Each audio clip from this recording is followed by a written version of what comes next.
제가 요새 이분 얘기를 좀 많이 하죠. 김영석 교수님의 그 예수라고 하는 책이 있습니다. 이 책에 보니까 이분이 본인이 14살 때, 그러니까 중학교 1학년 때 건강상의 문제가 찾아와서 이제 죽음 직전까지 이제 갔다고 얘기합니다. 사람이 죽음 직전까지 갔으니까, 그러니까 얼마나 절망의 상황을 만나게 된 건가, 여러분 우리가 예상할 수 있지 않습니까? 죽음 직전에 갔다 이제 거의 망하게 됐다는 얘기죠. 그런데 그 죽음의 위기 속에서 오히려 하나님을 만났다는 겁니다. 그 죽음의 위기가 오히려 하나님을 만나게 되는 계기가 되었다라고 하는 얘기입니다. 그 사건을 계기를 통해서 모든 질병이 낫게 되고, 그러면서 삶을 바라보는 관점이 달라지고 인생을 하루하루 허투루 살 수 없더라는 겁니다. 바로 그 절망의 순간에 하나님을 만나고 나서 인생이 180도 바뀌는 삶의 전환점을 경험하게 됐다는 그러한 얘기인데요. 근데 그 다음 얘기가 저는 참 은혜가 됐어요. 14살, 그러니까 중학교 1학년 때 하나님을 인격적으로 만난 이후에 지금까지 약 90년 동안 자신은 단 하루도 하나님을 떠난 적이 없었다는 겁니다. 아니, 더 정확하게 솔직하게 말하면 자신은 하나님을 잊은 적이 있었지만은, 그러나 90년 동안 하나님은 한 번도 나를 떠나지 않았다. 90년 동안 한 번도 하나님은 나를 홀로 두지 않고 나와 동행하셨다. 참 이제 그런 얘기를 하시는 것을 보면서, 야, 이게 진짜 우리가 받아야 될 복이 아닌가라고 하는 그런 생각을 갖게 되었습니다. 우리 일신교회 성도님들, 하나님이 함께 하시는 복을 받게 되시기를 주님의 이름으로 축복합니다. 기독교가 낳은 철학자 중에 여러분 파스칼이라고 아시죠? 또 어거스틴이라고 하는 사람을 여러분 아실 겁니다. 이 두 사람의 공통점이 있어요. 젊어서 이 두 사람은 하나님을 만나지 못해서 엄청나게 방황합니다. 특히 파스칼은 어린 나이에 수학 천재다라는 소리를 들으면서 사람들이 계속 천재다 이제 그러니까 사람이 교만해져 가지고 하나님 두려운 줄 모르고 매일 밤마다 술 마시고 허랑방탕하게 세월을 보냅니다. 그러던 중 하루는 술을 아주 머리끝까지 마시고 집으로 돌아오는 중에 마차에서 떨어지죠. 마차에 깔립니다. 그런데 순간 밑을 쳐다보니까 밑이 달이에요. 그래서 순간 잘못했더라면 다리 밑에 떨어져서 죽을 수밖에 없는 그런 상황이었는데, 하나님께서 그 순간 붙잡아 주신 거예요. 건져 주신 거예요. 거의 죽었다 산 거죠. 그 사건을 통해서 자기 자신이 얼마나 연약한 존재인가 이제 그걸 깨닫습니다. 그리고 나서 하나님 앞에 돌아와요. 그가 남겼던 유명한 말이 있어요. 자기 자신의 고백이거든요. 하나님과 무관하게 사는 무신론자, 어떤 사람이에요? 어리석은 사람이다. 자기가 그랬다는 거죠. 또 신을 찾기만 하는 사람, 자기가 그랬다는 거예요. 피곤하고 불행한 사람이다. 그러나 하나님을 어떤 사람이요? 하나님을 믿는 사람은 도리에 맞고 행복하다. 이제 그러한 얘기를 남겼습니다. 저는 우리 일신교회 성도님들이 여러분의 인생에 최고의 복이 있다면 그것은 하나님을 만난 것이 되시기를 주님의 이름으로 축복합니다. 어거스틴의 경우도 보면은 여러분 잘 아시잖아요. 젊어서 하나님 못 만나거든요. 하나님 못 만나니까 사람이 방황하잖아요. 그래서 사생아도 낳고 수많은 이단의 문을 두드렸습니다. 얼마나 그가 방황했습니까? 그의 어머니는 그가 하나님 앞에 돌아오라고 매일 눈물로 기도하잖아요. 얼마나 기도했든지 대낮에 아들을 위해서 어머니가 주님 앞에 돌아오라고 아무도 없는 예배당에 들어가서 혼자 눈물로 기도할 때 목사님이 이 여인을 어루만지면서 얘기하잖아요. 아니 무슨 문제가 있냐고. 그때 이 여인이 내 아들이 이단에 빠졌습니다. 어떻게 하면 좋겠습니까? 그때 이 목사님이 그런 얘기를 했대잖아요. 여인이여, 눈물의 기도로 키운 자녀는 결코 망하지 않습니다. 이 유명한 말을 했던 분이 바로 암브로시우스라고 하는 그러한 목회자고, 그리고 이 일화의 주인공이 어거스틴의 어머니인 모니카라는 얘기 여러분 잘 아시잖아요. 결국 이 어거스틴은 밀라노의 한 정원에서 하나님의 음성을 들어요. 아이들이 노래하는 소리가 하나님의 음성으로 들리잖아요. 갑자기 집어들어라 집어들어라. 옆을 보니까 성경이 있잖아요. 집어들었어요. 펴서 읽어라. 펴서 읽었어요. 그런데 놀라운 것은 그때 펴서 읽었던 말씀이 나에게 주신 하나님 말씀이더라는 거죠. 로마서 13장 13절 말씀에 보면 낮에와 같이 단정히 행하고 방탕하거나 술 취하지 말고, 그 다음 뭐예요? 음란하거나 호색하지 말며 다투거나 시기하지 말고. 딱 자기를 향한 말씀이었어요. 말씀을 통해 하나님의 임재를 체험하잖아요. 그러니까 하나님 앞에 꼬꾸라져요. 그리고 그 인생이 180도 바뀌는 겁니다. 하나님 앞에 돌아와서 했던 그 어거스틴의 유명한 말이, 오 하나님, 나의 영혼이 당신의 품에 돌아가 쉴 때까지 결코 평안함이 없었습니다. 하나님 앞에 돌아오기 전까지 저는 세상에서 평안함을 몰랐습니다. 그러나 하나님 앞에 돌아오니까 그제서야 제가 그렇게 찾고 찾던 평안함이 하나님의 품에 있었군요.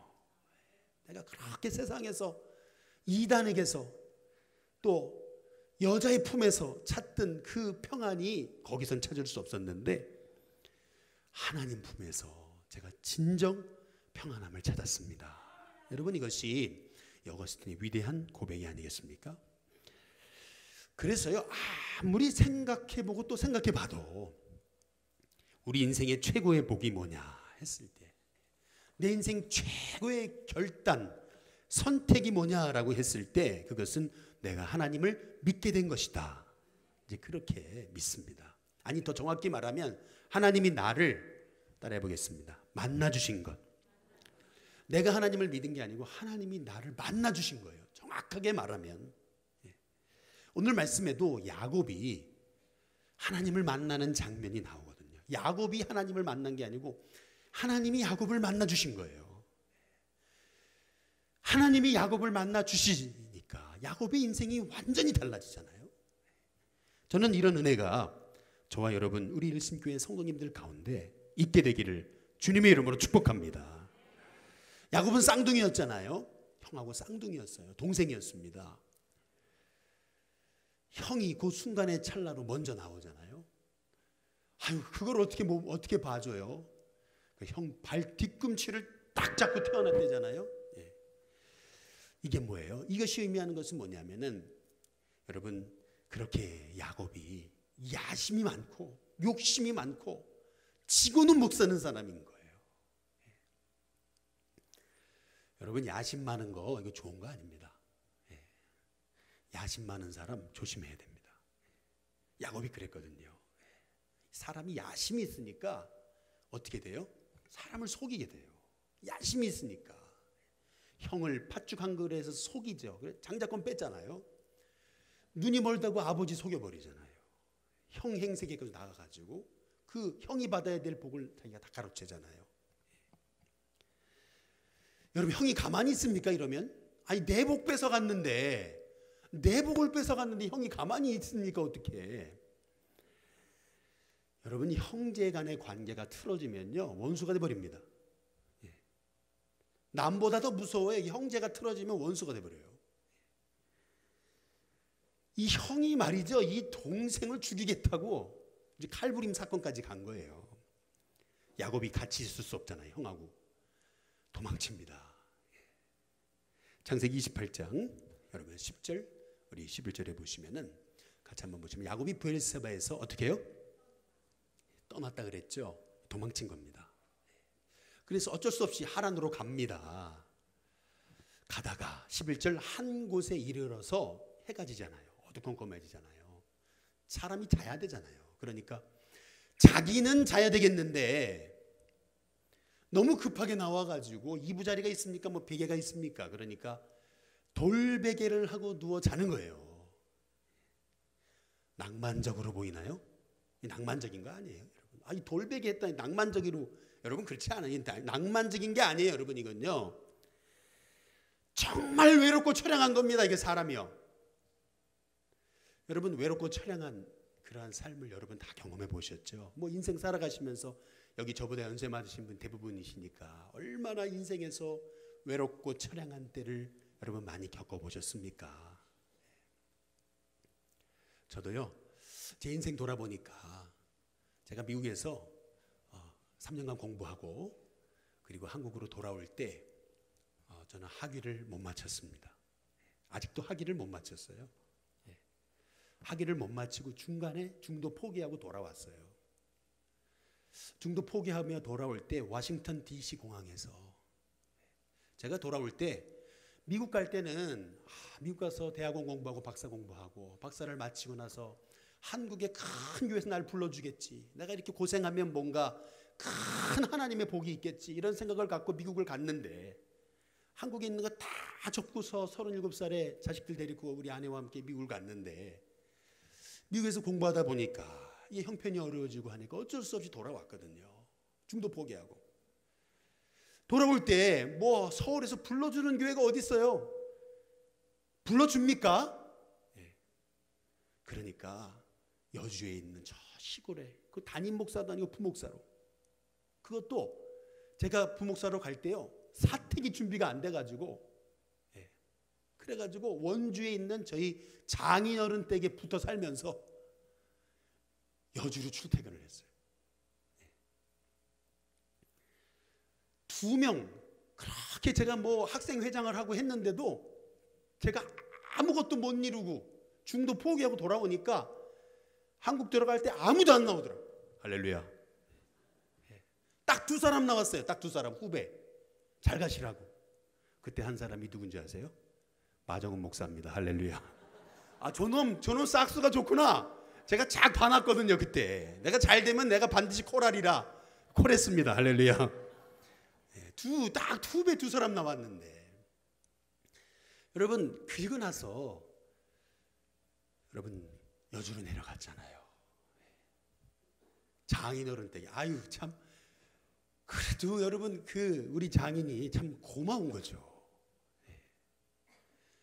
아니 큰딸 데리고 가가지고 미국 가서 뭐 크게 성공할 줄 알았는데 돌아오니까 보니까 아무것도 없이 그냥 와가지고 장인어른 댁에 빌 붙어가지고 거기서 아니 뭐 어디 부임했다며. 근데 사택도 없다며.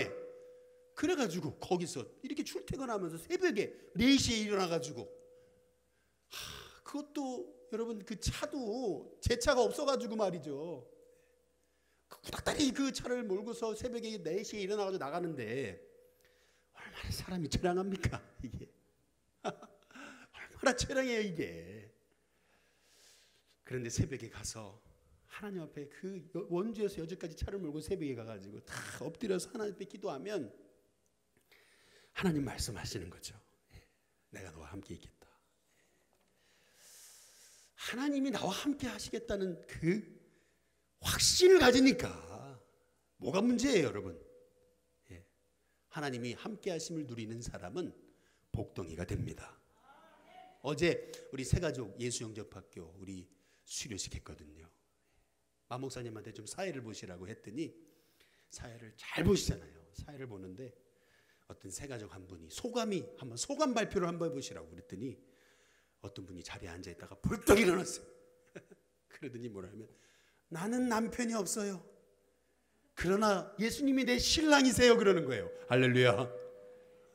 그러면서 막 가슴이 떨린대요. 여러분 이런 복이 있게 되기를 주님의 이름으로 축복합니다. 창세기 28장 12절에 보시면은 꿈에 본즉 그랬거든요. 사닥다리가 딱 섰는데 하나님의 천사가 나에게 임재하시잖아요.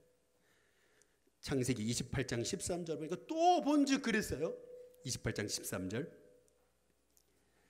내가 누워있는 땅을 다 주겠다. 하나님 말씀하셨잖아요. 여기서 우리가 주목해 볼 말씀은 따라해 보겠습니다. 본즉. 본즉이라는 거예요. 본즉, 또 본즉, 또 본즉. 이게 뭐예요? 야곱이 깜짝 놀랐다는 거예요. 네. 본즉, 또 본즉, 또 본즉 이걸 강조하거든요.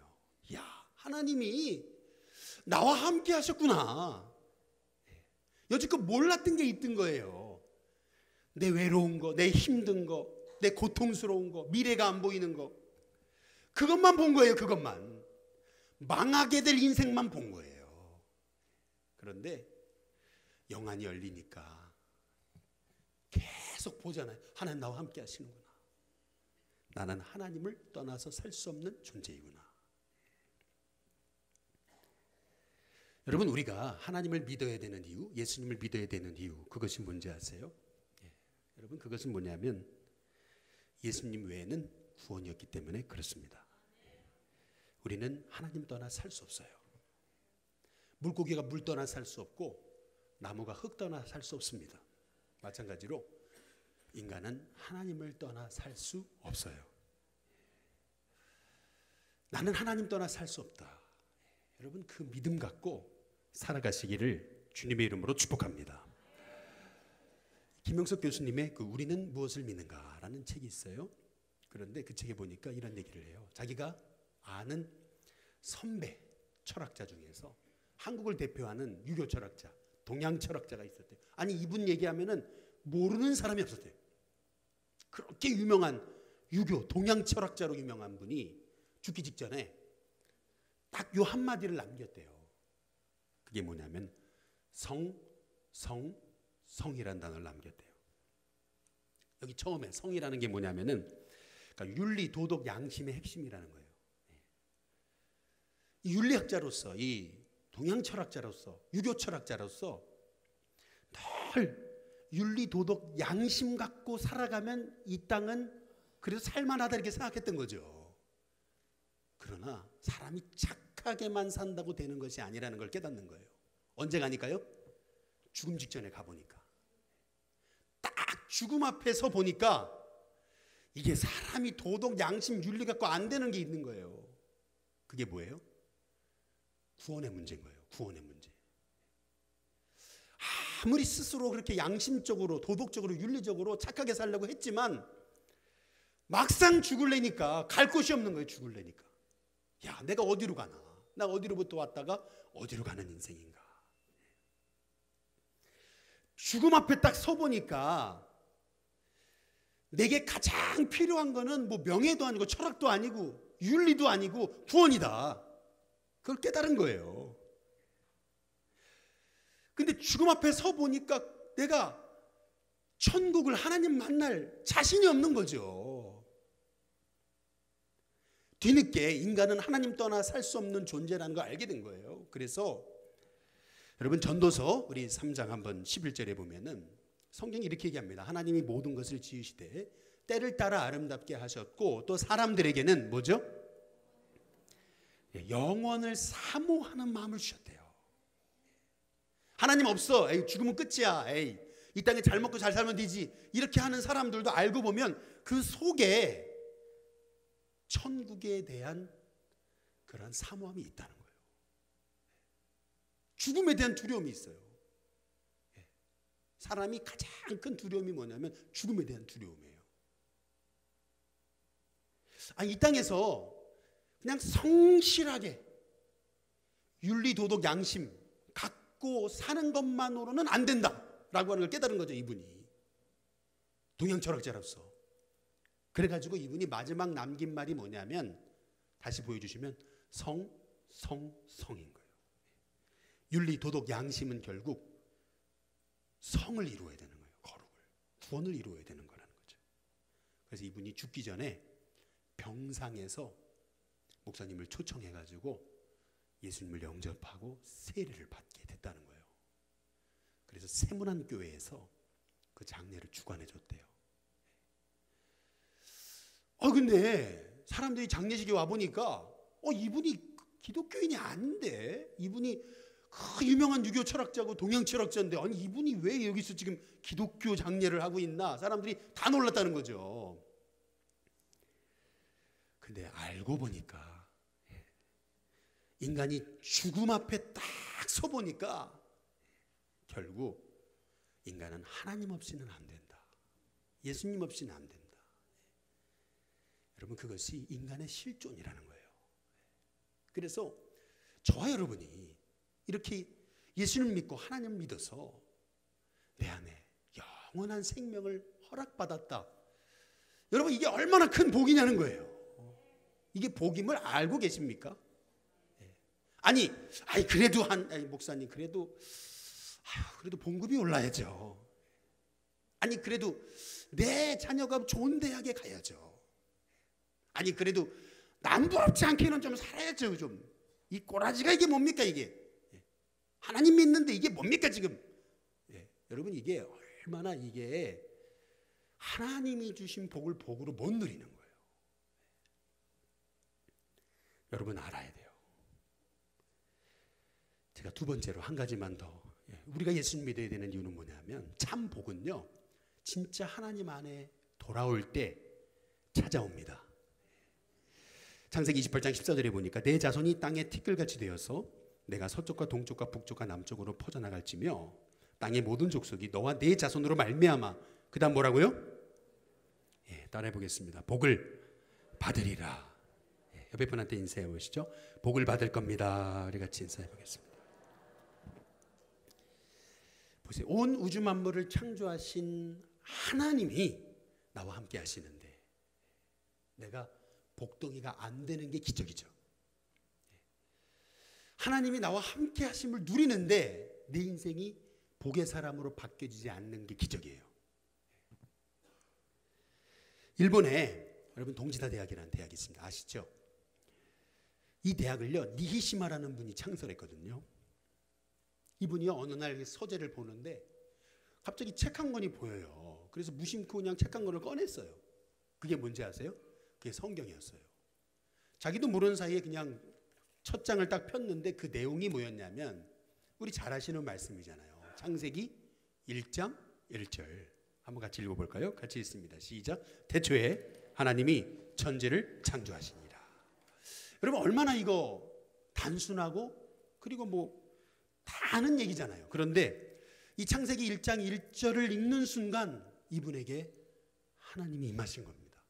갑자기 눈물이 터지고 그때 깨달음이 온 거예요. 야 그래 이 말씀 한 구절에 인생의 진리가 다 담겼는데 우리 인간 하나님 떠나 살 수 없는데 그것을 깨닫고 당시에 정부에서요 일본 정부에서 장관으로 초청했거든요. 근데 그분은 그걸 뿌리칩니다.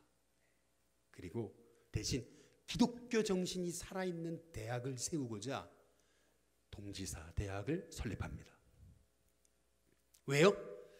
어떤 세상의 명예, 권세, 돈보다도 하나님의 말씀을 젊은 세대에 가르쳐야 그 젊은 세대가 일어나서 나라가 복을 받고 세상이 복을 받는다라는 믿음이 생겼기 때문에 하나님 말씀을 가지고 영혼을 세우는 데 인생의 방향을 맞춘 겁니다.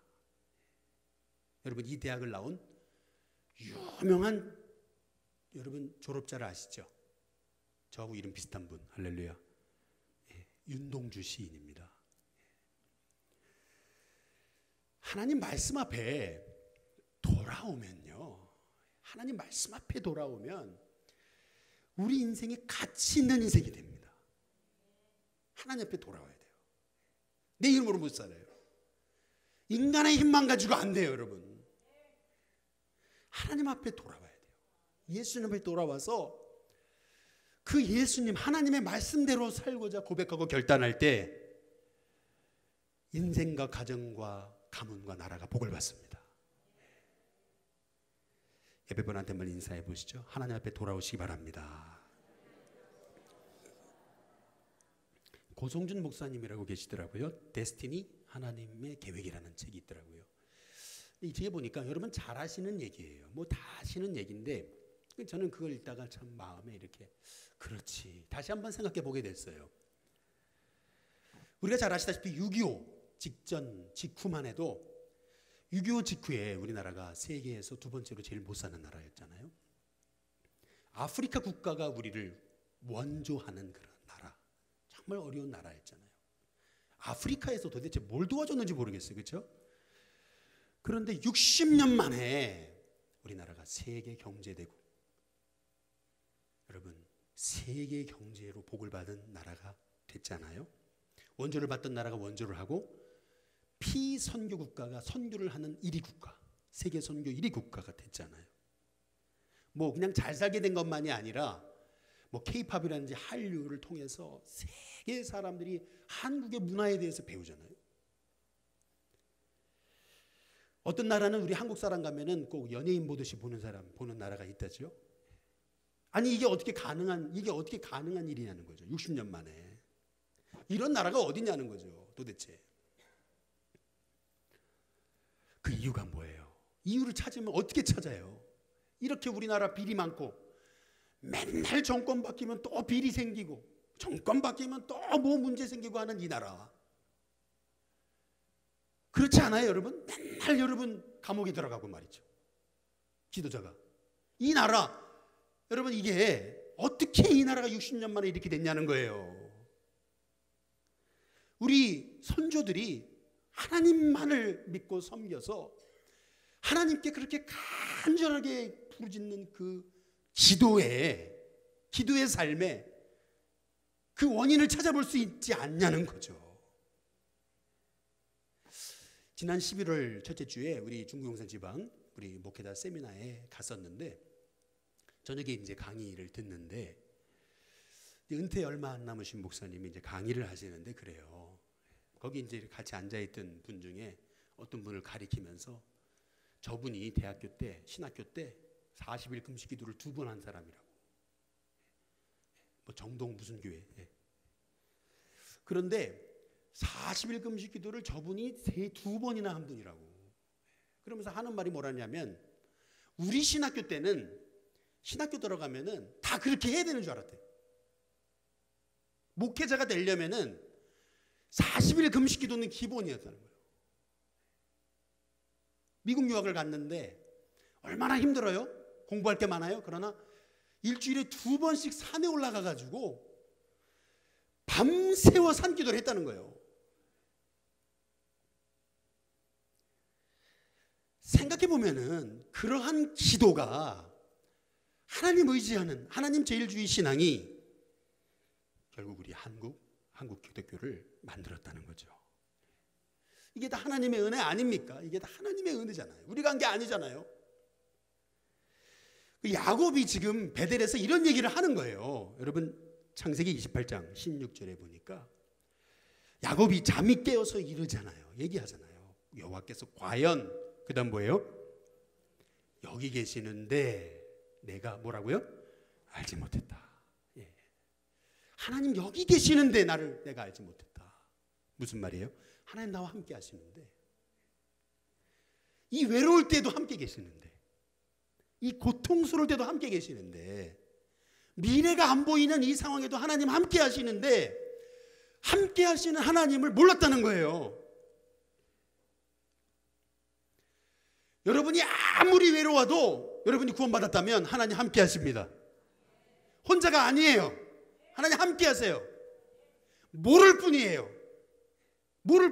하나님 함께 하십니다. 여호와께서 과연 여기 계시는데 내가 그거를 알지 못했대잖아요. 하나님 나와 함께 하시는구나 깨닫고 나서 야곱이 뭐라 그래요? 서운하잖아요. 창세기 28장 20절 하나님 나와 함께 계시고 나를 지켜주시면은 21절 여호와께서 나의 하나님 되실 것이다. 내 평생에 하나님만 따라해 보겠습니다. 의지하겠습니다. 내 평생에 하나님만 의지하겠습니다. 그거잖아요. 창세기 28장 22절에 보니까 내가 기둥으로 세운 이 돌이 하나님의 집이 될 것이다. 예배자로 살겠습니다. 평생 하나님만 예배하며 살겠습니다. 그 얘기잖아요. 창세기 28장 22절 하나님께서 내게 주신 모든 것에서 10분의 1, 11조를 내가 반드시 하나님께 드리겠습니다. 무슨 말이죠? 물질에 연연하지 않고 내 모든 삶은 하나님이 책임져 주심을 믿고 살겠습니다. 그 믿음의 고백 아니겠어요? 제가 이 말씀만 드리고 여러분 이제 마치고자 합니다. 한경직 목사님의 나의 감사라는 책이 있어요. 구술자서전입니다. 말씀하시면 옆에서 받아 적은 겁니다. 자신의 80평생을 돌아보면서 가만히 생각해 보니까 내 인생을 딱 한마디로 정리할 수 있대요. 우리 박수일 권사님, 권사님은 여지껏 인생을 한마디로 정리하면 뭐라고 정리하실 것 같으세요? 할렐루야. 뭐라고 정리하실 것 같으세요? 하나님의 은혜로 살았다. 어떤 분 그러잖아요. 내 인생 한마디로 정리하면 후회. 내 인생 한마디로 정리하면 인생 사니까 별거 없더라. 인생 살았네. 도둑 맞았다. 뭐 사람들이 그러잖아요. 이거는요, 안 믿는 사람이 하는 얘기예요. 하나님 모르는 사람이 하는 얘기입니다. 하나님이 나를 만나주신 체험이 없는 사람은 그렇게 얘기할 수밖에 없어요. 인생 헛살았다는 거예요. 인생 너무 고달프다는 거예요. 살아보니까 인생 별거 아니더라. 이게 하나님 모르는 사람들 얘기거든요.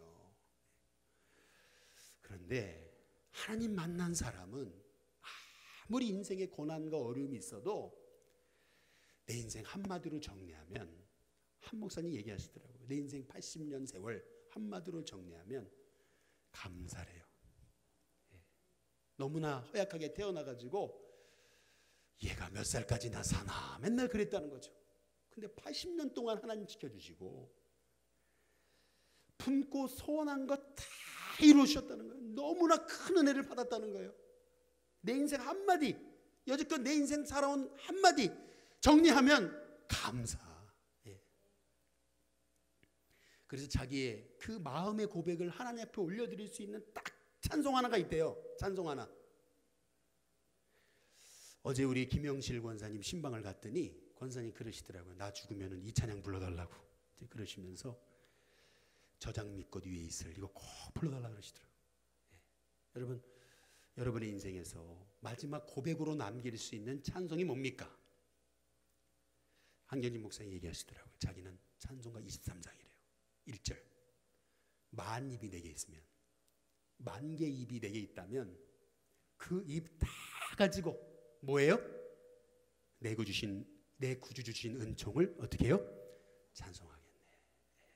만 개의 입이 내게 있다면 그 만 개의 입을 가지고 내 구주 주신 은총을 늘 찬송하겠네.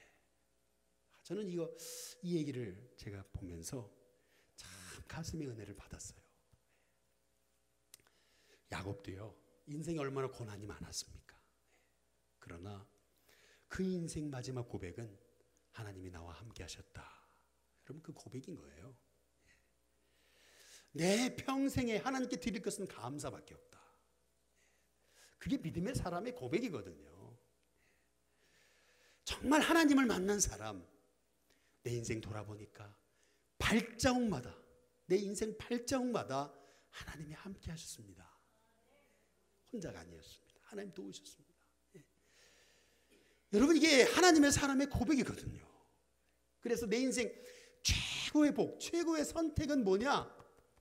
한번 따라해보겠습니다. 내 인생 최고의 복은 하나님을 믿은 것이다. 내 인생 최고의 복은 뭐예요? 하나님을 믿은 거예요. 하나님을 믿은 겁니다. 여러분 믿으십니까? 내 인생 최고의 복, 하나님을 믿어서 내가 여기까지 내가 은혜로 살아온 거, 그거 복이에요. 그 복입니다, 여러분. 오늘 11월 마지막 주일이에요. 다음 주 우리 일신교회가 1년을 결산하는 당회를 합니다. 야, 벌써 또 2018년 다 갔어요. 벌써 다 왔어요. 그렇죠? 이러다가 언젠가 하나님 부르실 겁니다. 그때 하나님 물어보실 거 아니에요. 너 뭐 하다 왔냐 물어보시면은 하나님 주신 은혜 때문에 날마다 감사하며 살았습니다. 하나님 때문에 너무 행복했습니다. 이 땅 하나님 주신 100년의 세월 하나님이 함께 하셔서 너무 복됐습니다. 여러분 그렇게 얘기해야 되지 않겠습니까? 아니 인생 살아보니까 참 인생 정말 살 가치가 없고 허무하고 별것도 없고 헛살았다. 여러분 이거는요 안 믿는 사람 얘기죠. 안 믿는 사람, 하나님 모르는 사람 얘기죠. 나 하나님 믿고 있잖아요. 하나님 나와 함께 하시잖아요. 내가 모를 뿐이죠. 아무리 어려워도 하나님 함께 하십니다. 그 하나님 정말 어떤 하나님이요? 좋으신 하나님이잖아요. 좋으신 하나님. 여러분 그 하나님 믿고 살아가는 이 삶에 여러분에게 큰 복이 있기를 주님의 이름으로 축복합니다. 기도하겠습니다.